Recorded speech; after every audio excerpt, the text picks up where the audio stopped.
யானையின் ஆசீர்வாதத்தில் மறைந்திருக்கும் தெய்வீக ரகசியம் என்ன தெரியுமா? யானையை நாம் கோவில்களில் காணும் போது அதன் தும்பிக்கையால் தலையில் ஆசீர்வாதம் வாங்குவது வழக்கம். ஆனால் அதற்கு பின்னால் சாதாரணம் அல்லாத ஆழ்ந்த ஆன்மீக ரகசியம் இருப்பது தெரியுமா? மூலிகை தாவரங்களை மட்டுமே உணவாக கொண்டு உலகின் சக்தி வாய்ந்த மிருகமாக விளங்கும் யானை உண்மையில் தெய்வீக அம்சங்கள் நிரம்பிய உயிர். உலகில் உள்ள அனைத்து உயிரினங்களிலும் தனித்துவம் யானைக்கே உண்டு. அதாவது 2 நாசி துவாரங்களிலும் ஒரே நேரத்தில் சுவாசிக்கக்கூடிய திறமை யானைக்கு மட்டுமே உள்ளது.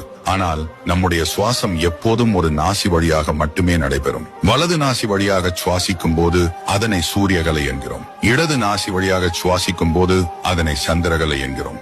ஒவ்வொரு 24 நிமிஷத்திற்கு ஒரு முறை இந்த சுவாசம் ஒரு பக்கம் இருந்து மறுபக்கமாக மாறிக்கொண்டே இருக்கும். யோகிகள் மற்றும் பிராணாயாமத்தில் மேல் நிலையை அடைந்தவர்கள் மட்டும் 2 நாசிகளாலும் சுவாசிக்கக்கூடிய திறனை பெறுவர். இதனை சுழுமுனை வாசி யோகம் என்று அழைப்பர். இந்த நிலையில் சென்றவர்கள் ஞானிகள் ஆகிறார்கள். அப்படியான ஞானிகளிடம் ஆசீர்வாதம் பெற்றால் நம் வாழ்க்கை உயர்வது போலவே யானையின் ஆசீர்வாதத்திலும் அதே தெய்வீக சக்தி உள்ளது.